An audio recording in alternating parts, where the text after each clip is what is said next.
Il n'y a pas longtemps sur Insta, je vous ai demandé ce qui vous intéresserait comme sujet de vidéo. Et j'ai décidé de les traiter maintenant sous forme de vlog, enfin de tranches de vie, je sais pas trop comment dire. Mais comme ça, je pourrais vous montrer de temps en temps des recettes, de temps en temps autre chose, de temps en temps ma pratique et tout. Et puis j'ai incorporé, par exemple aujourd'hui on va faire les livres que je recommande en tant que professeur de yoga et tout, ce genre de choses. Donc voilà, je me suis dit que ce serait chouette de faire un peu comme ça à partir de maintenant. Ça me permettra de faire plein de... Enfin, d'aborder plein de sujets que je n'abordais pas avant. Enfin, voilà, je me suis dit que ça pourrait être cool. Donc là, c'est le matin, il pleut. Enfin, il pleut un petit peu. Je suis en train de promener les loups comme tous les matins. J'ai laissé ma couette dehors, je suis ravie. Donc là, je me dis qu'elle va être trempée, mais bon, les bébés en premier. Donc on vient se promener tous les matins ici. C'est un endroit où ils peuvent être libres. Donc ça, c'est plutôt chouette. Et puis, je vais faire le tour en accéléré. Je vais me dépêcher un petit peu. Et puis je vous retrouve après.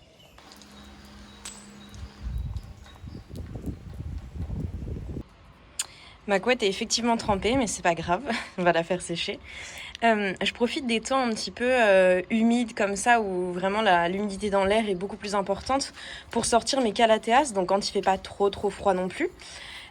Parce que c'est des plantes qui ont besoin d'avoir de l'humidité au niveau de leurs feuilles, etc. Et comme je fais pas assez...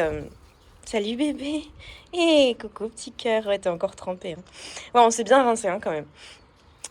Ouais, voilà, donc elles aiment bien, ça leur fait du bien au niveau de leurs feuilles. Et comme ces derniers jours, il a fait plutôt chaud, bah du coup là, je pense que ça va leur faire du bien. Donc je vais vous les montrer en vidéo. Donc là, il y a la toute petite que je trouve adorable. Hop.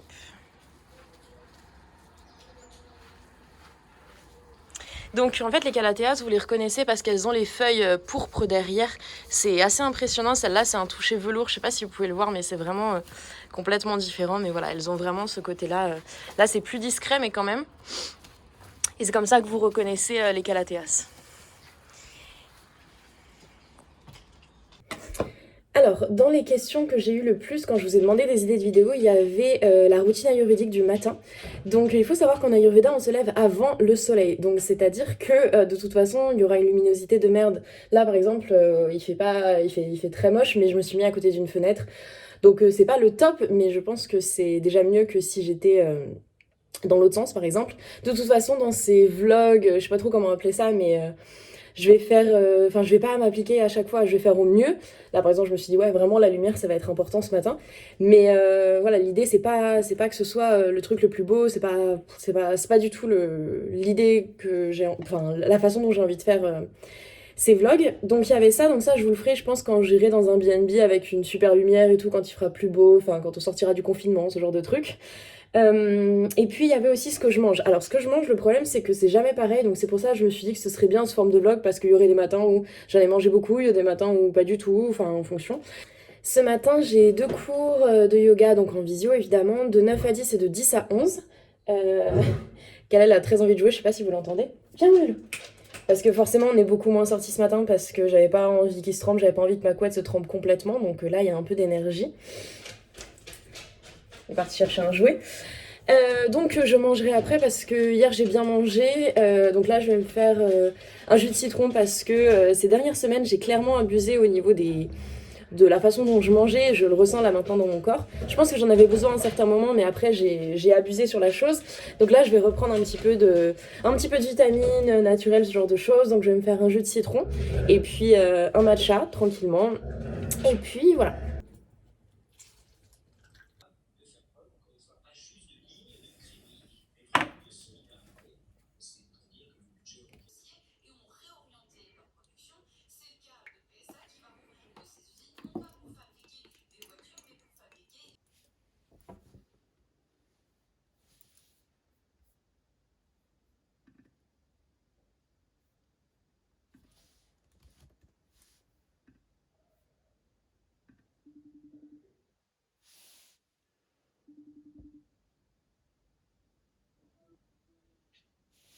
Bonjour. On va faire du chou avec du tempeh et puis des pâtes parce que en ce moment j'adore ça. J'en mange beaucoup. Donc je vais vous montrer comment je cuisine le tempeh quand il est nature comme ça. Et puis bon bah, le chou ça va être assez classique. Je vais le faire en entier pour en avoir pour après est magnifique. Enfin, je veux dire, ce chou est incroyable. Enfin, ces couleurs-là, ce graphisme est... Là, l'eau est en train de bouillir. Je vais rajouter un petit bouillon de légumes comme ça. Enfin, un petit. En gros, la moitié d'un. Hop.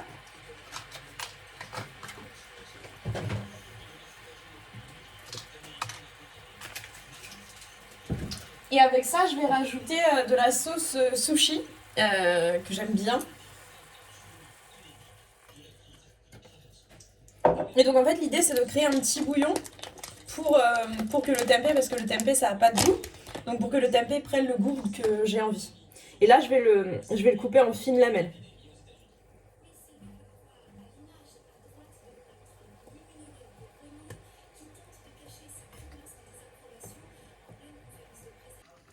Donc là, voilà, ça fait un petit bouillon pour le tempeh. Et puis, je vais attendre qu'il prenne bien. Et puis en attendant, je vais m'occuper des légumes. Alors ensuite, ce que j'ai besoin de chou, ça va dans la poêle et du coup je le fais revenir. J'ai rajouté de l'ail parce que j'adore ça. Et je pense qu'après je vais faire un truc curry coco assez classique. Et puis le reste, je l'ai gardé pour mettre de côté. Et là, il y a les pâtes qui sont en train de cuire. Ça va mon cœur, t'es bien? Dites-moi si vous le reconnaissez.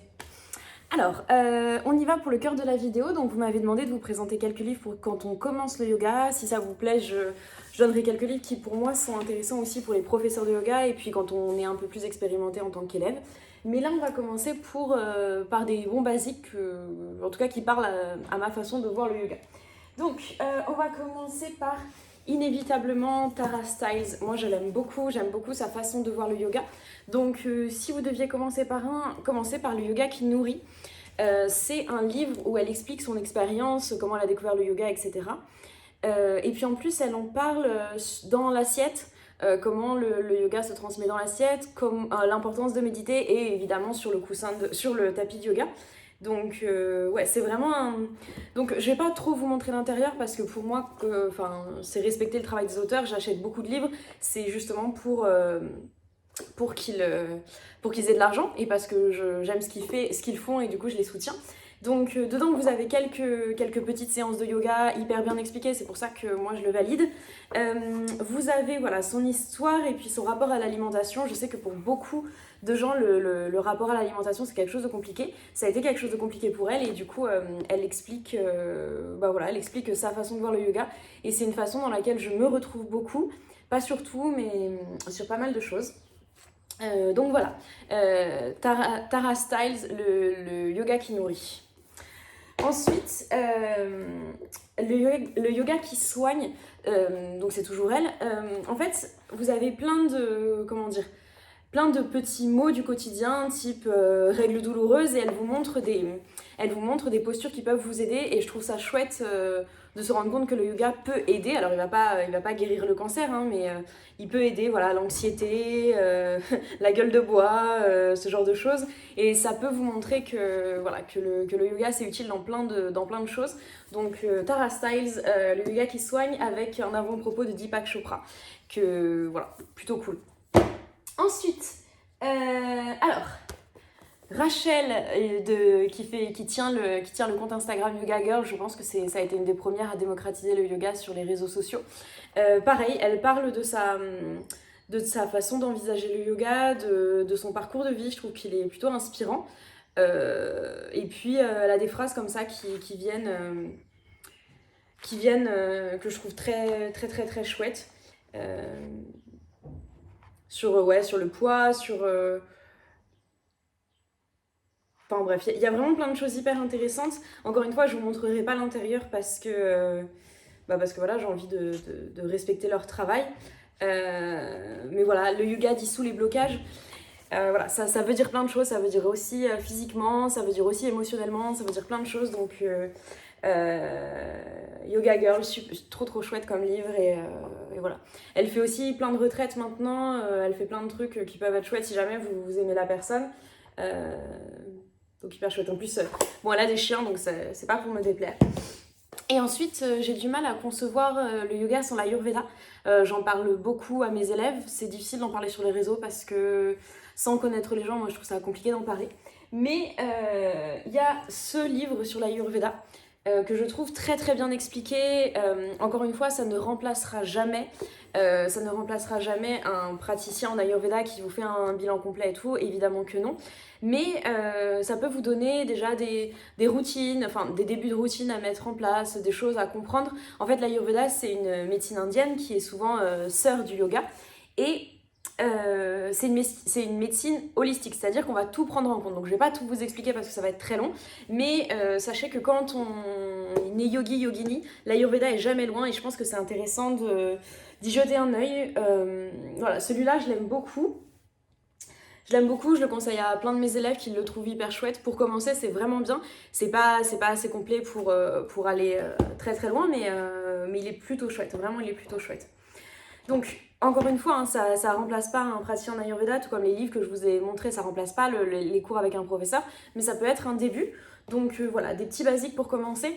Ce que je fais souvent sur le compte du studio, c'est que je vais sur Vinted et je regarde un petit peu les livres, ne serait-ce que pour moi et aussi pour vous.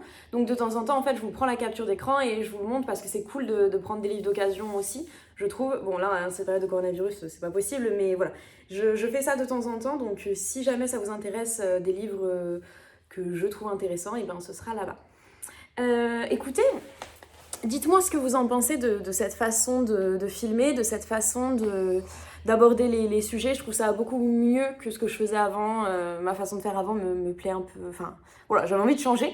Dites-moi si vous préférez comme ça me permet de vous montrer plus de choses et puis surtout de me dire juste ok, aujourd'hui je monte ma journée, je vois ce qui se passe et puis voilà. Donc dites-moi si ça vous plaît. Dites-moi si vous reconnaissez ce gros bébé d'amour là. Hein, oh. C'est dur la quarantaine, mon cœur. Ouais.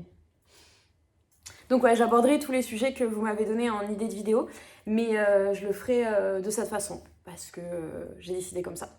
Voilà, j'espère juste que ça vous plaît, et puis je vous dis à très bientôt.